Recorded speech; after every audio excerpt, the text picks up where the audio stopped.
Good afternoon. It is such a pleasure to be here. Think global, act local. I know it's not news and it's not a new message, but in today's increasingly connected world made to feel smaller every day by technological advances, there are even more reasons to think global and act local. Today, local initiatives in cities can and will have a global impact.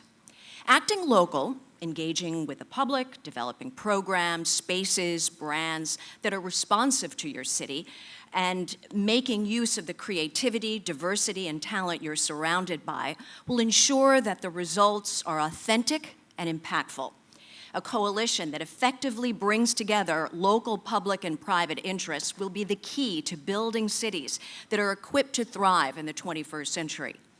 Over half of the world's population currently lives in cities right now, and that percentage will only continue to grow. Local starts to become global in our increasingly urbanized world.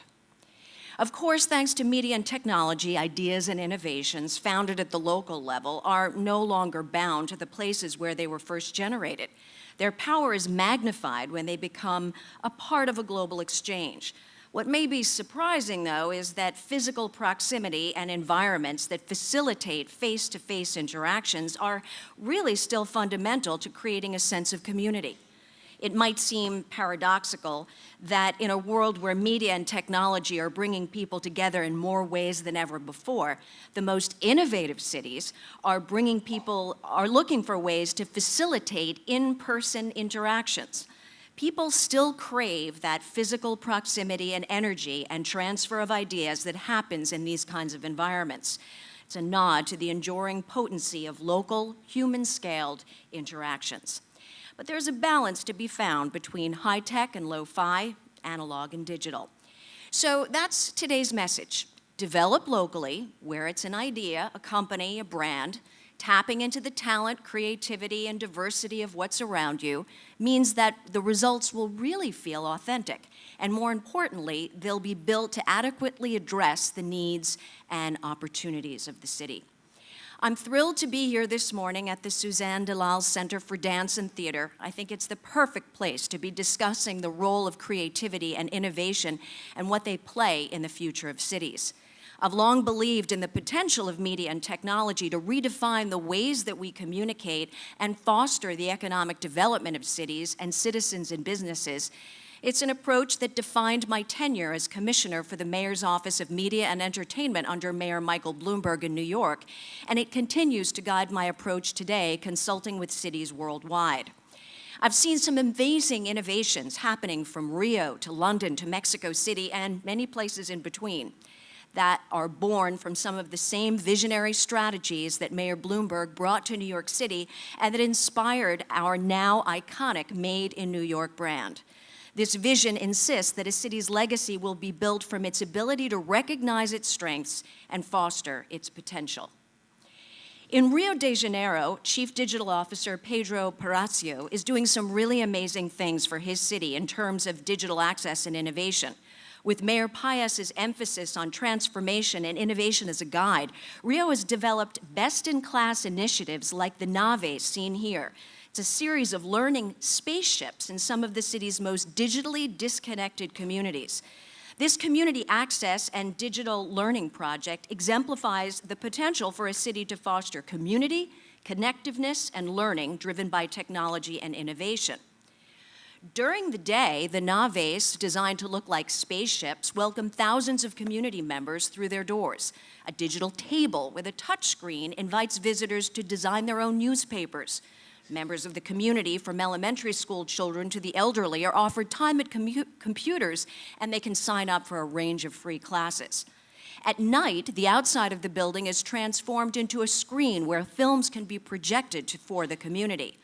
The mix of modern architecture, the aesthetic of the naves resembles some of the world's top tech companies, and the focus on practical, hands-on classroom learning for people at all levels of the digital ecosystem is a vibrant example of how a city is using technology and media to address the needs of their local community. Mayor Paes is also invoking the voice of the local in another project as well. As part of his communication strategy, he introduced an alter ego named the Explainer, or Explicador, as he's known in Portuguese. The Explainer is played by a Brazilian stand-up comic who addresses constituents in a series of lighthearted videos on timely topics. He's become part of the brand of Rio de Janeiro. In one video, the Explainer speaks with Cariocas about why the city is excited to host the 2016 Olympic Games. As part of the city's brand, the Explainer is a local ambassador who can playfully describe how the global spotlight has the potential to bring about positive and lasting change at the very local level. In Mexico City, Mayor Mancera created Laboratorio para la Ciudad, an experimental office for civic innovation led by Gabriela Gomez Montt. The Laboratorio has been tasked with helping to build a creative city that stimulates the imagination. Working from a space with about 3,000 square foot green rooftop in the heart of Mexico City, the Laboratorio hosts sobremesas and other gatherings for a mix of local and international guests from both the public and the private sectors. The word sobremesa doesn't have an exact translation in English, but it refers to the spirit of an open exchange experienced at the end of a communal meal, a local tradition reimagined as a form of civic engagement. This spring, for the second year in a row, the lab hosted Hack CDMX, a data festival that welcomed over 500 hackers, technologists, and city leaders to create tech-based solutions to pressing urban challenges. Mayor Mancera kicked off this event, and it took place in a converted multi-level warehouse. Cities impact people's lives on a daily basis, and the ability for that immediate and local experience to reverberate globally is at the crux of the Think Global, Act Local approach. Mayor Boris Johnson's passion for redeveloping the Queen Elizabeth Olympic Park, home to the 2012 Olympic Games, represents a unique inflection of the relationship between global and local.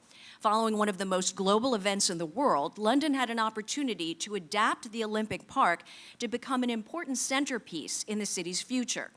Building upon East London's diversity and cultural vibrancy, the long-term vision of this park will create economic growth and a newly expanded community with some of London's leading academic and cultural institutions. One of the most exciting components of this park redevelopment is the vision for Here East, a home for makers on an unprecedented scale. Gavin Poole and his team are using the high-speed, high-capacity data and connectivity infrastructure, which was originally built for the Press and Broadcast Center for the Olympic Games, to power the 1.2 million square feet of space. Here East will house creative companies of varying sizes, part of its offer being to serve as an incubator where these businesses can grow and collaborate. Retailers with shops on the ground floor right along the canal, which connects the site to the neighborhood of Hackney Wick, will make Here East inviting for a range of visitors, not to mention provide a new source of jobs and economic growth for the local community. Government is not always associated with creativity. In fact, many might suggest the two are in opposition. My experience has been quite different. For 12 years as the commissioner of the Mayor's Office of Media and Entertainment in New York City, it was my privilege and pleasure to find ways for government to serve and support the creative industries of New York City. We listened to the needs of the community, and we tried to use the platform of city government to empower the creative community for the greater good of the city. In partnerships with companies and schools and local nonprofits, we took a different approach to government. At the heart of this approach was tapping into a sense of local pride. Creating a logo was the first step in unifying New York City's creative community. We knew the industries we were aiming to promote were best positioned to help tell the story, so we enlisted them as partners and found that they were excited and willing to do their part to celebrate and support their city. With the help of a local company called Radical Media, we created the Made in New York logo. Inspired by a classic New York City subway token, the black and white emblem came to signify everything the city was doing to support media, entertainment, and just a few years later, tech communities.